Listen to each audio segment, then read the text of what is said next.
A Rover Story, Chapter 66, A Dangerous Flight.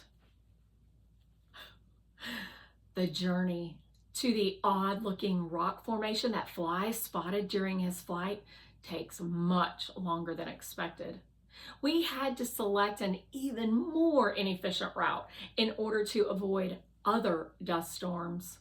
And my wheels have not been able to move very quickly as the ground has grown more and more difficult to traverse. I have never understood the word tired more than now. Worse, the terrain is becoming even tougher as we get closer and closer to the maze of boulders. My wheels strain to grip the earth, and my system rattles as the ride becomes bumpier. "Don't you think this is close enough, Raz?" Fly says. We can see the boulders up ahead. "You are putting wear on your system," Guardian says. "I know," I say. I can feel the strain on my wheels, the fact that they spin with less ease ever than before. And I can sense the dust collecting on my outer shell. But I am here to do a job. "Yes, you are correct," Guardian says. "Please be careful, Rez," Fly says. I swerve slightly to the right to avoid a series of large jagged rocks that poke out from the sand. We are nearing the first boulder in the formation. The mesa with the tunnel opening is still miles and miles, though. I press forward, but my wheels make a sputtering noise. Not again. I push forward. Another sputtering noise. But at least I move. "Rez," Fly says. "Rez," Guardian repeats. "I want to go to the tunnel," I say. "I do not know what tunnel you speak of," Guardian says.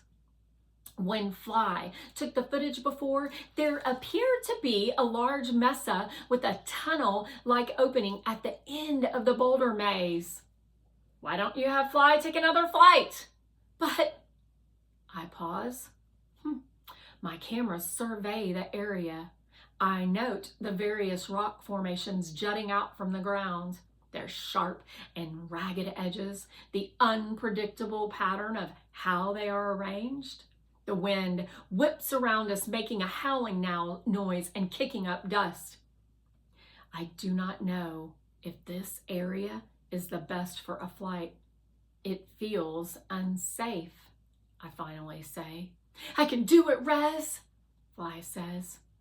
I concur with Fly, Guardian says. While the wind conditions do not seem optimal, neither does the terrain for ground travel. It is important to get more information before you proceed. Fly pops out from inside me. Immediately, his body sways in the wind. He eventually regains balance, but watching Fly unsteadily flap in the wind gives me human emotion of nervous. A message from the command center appears. "The command center wants us to proceed with caution," I say. "Rez, what does that mean?" Fly asks. He is on the ground. He looks very tiny when he is on the ground and not in flight.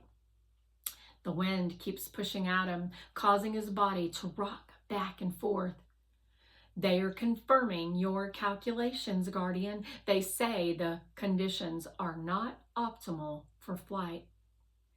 "Have they forbidden it?" Guardian asks. "No." "Then it is your decision." "My decision?" That awful human feeling of nervousness grows inside my system. I call up a memory of journey. It is easy for me to do, but my excellent memory does not mean that I know what journey would do in this situation. I wish I did. "Yes, it is your call," Guardian confirms. That strange sound echoes in the distance again. I listen carefully. It could be the wind, I guess, but there is a total quality that is different. That tonal quality calls to me. I want to chase it. I want to explore. I search my system and replay the original footage from Fly's earlier flight. It is so grainy that it is unclear exactly what the terrain is like around the mesa. It is also unclear whether or not I would even be able to proceed. It is also unclear whether or not I would even be able to access that tunnel-like opening. It would be more helpful to get more data. Please let me try, Rez, Fly says. I don't know, I say. You said this was important. I want to help. We are a team. Before I can answer, Fly is in the air. He takes off. The wind pushes against him, making him tilt, but he manages to regain his balance. The footage he is getting is very informative. We were right that this ground is much different, more rock than sand. That is abundantly clear. It also looks like there is a traversable path for me to take through the rock formation toward the mesa. I am so focused on plotting out this path that I do not immediately notice the change in the condition of the wind.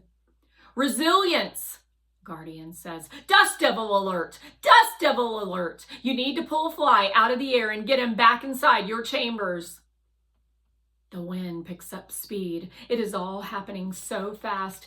Dust lifts off the ground and spins around in the air. Visibility is getting worse and worse. All I can see are swirls of reddish brown. On Fly's camera, I see that his visibility is even worse than that of my cameras.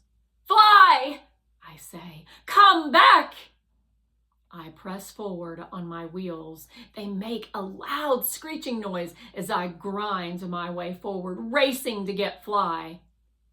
But it is too late, and I am too slow.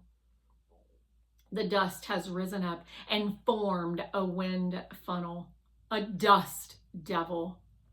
The dust devil twists on the ground, careening toward Fly. Fly, I say. I keep watching his camera footage, but nothing about it makes sense. It is all dust and shaking. Then it is only darkness. I cannot see anything at all. My own cameras are caked with dust. There is only a confusing swirl of dark red and brown. All I hear is the thundering whip of the wind and the hammering of the dust as it falls back to the ground. Fly, I say again. But there is no response. Then nearby, I hear a loud crash that is quickly drowned out by the rush of wind and dust. Fly, I say, and then say it over and over again. I have never so badly wished I had the human ability to shout, Fly, fly, fly. Resilience. Fly has gone down, but you must stay where you are until the dust devil has left the area. Do you hear me?